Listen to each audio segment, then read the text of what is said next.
लक्ष्य के आधे रास्ते पर जाकर कभी वापस ना लौटे, क्योंकि वापस लौटने पर भी उतना ही रास्ता तय करना पड़ता है। Hello hi, good morning to everyone, once again welcome to my YouTube channel English with Shankar Bagri.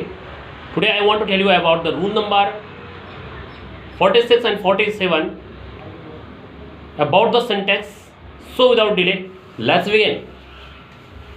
47 and 48.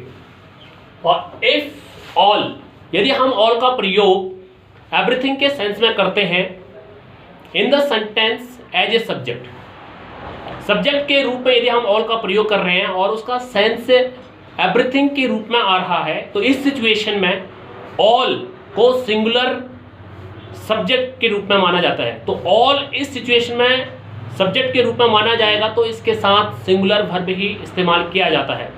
यदि एवरीथिंग के सेंस में प्रयोग किया गया हो तो उस सिचुएशन में ऑल को सिंगुलर सब्जेक्ट माना जाएगा। एग्जांपल देखिएगा, ऑल इज रेडी, सब कुछ तैयार है। देखिए यहां पर इज सिंगुलर सब्जेक्ट का प्रयोग किया गया है, क्योंकि सब कुछ एवरीथिंग के अर्थ में पूछा गया है। आर का प्रयोग रॉन्ग माना जाएगा। एवरीथिंग के सेंस में हम सिंगुलर सब्जेक्ट का इस्तेमाल करेंगे, सिंगुलर सब्जेक्ट के रूप में समझकर सिंगुलर वर्ब का इस्तेमाल करेंगे और प्लूरल वर्ब का इस्तेमाल नहीं करेंगे।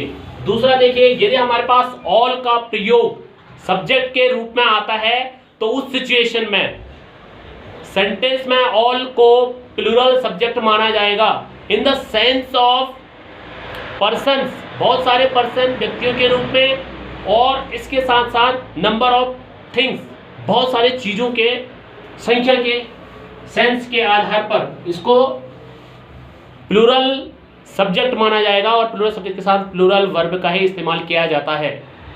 राइट, यदि ऑल का प्रयोग सब्जेक्ट के रूप में किया जाता है लेकिन उसमें सेंस नंबर ऑफ थिंग्स और पर्सन्स आ रहे हैं, तो उस सिचुएशन में इसे प्लूरल सब्जेक्ट माना जाएगा ऑल को, और इस प्लूरल सब्जेक्ट के साथ प्लूरल वर्ब का ही इस्तेमाल किया जाएगा। तो ये दो रूल थे और इसका एग्जांपल देते हैं। ऑल आर वेल, सब अच्छे हैं, ठीक है। तो यहाँ पर आर का प्रयोग प्लूरल वर्ब का प्रयोग किया गया है, क्योंकि ऑल का प्रयोग यहाँ पर प्लूरल सब्जेक्ट के रूप में किया गया है।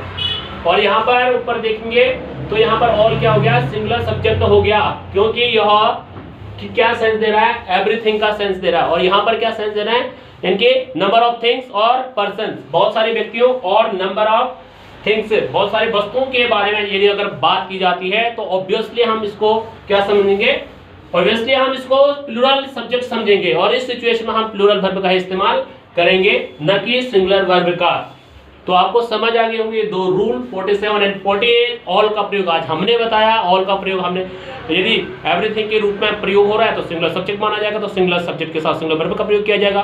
और ऑल का प्रयोग यदि नंबर ऑफ थिंग्स और पर्सन्स के रूप में किया जाता है तो इसे प्लूरल सब्जेक्ट माना जाएगा और प्लूरल सब्जेक्ट के साथ प्लूरल वर्ब का प्रयोग किया जाता है। तो मिलते हैं एक बार फिर से अगले नई वीडियो के साथ, तब तक बने रहे मेरे साथ। Have a good time to all of you. Thank you.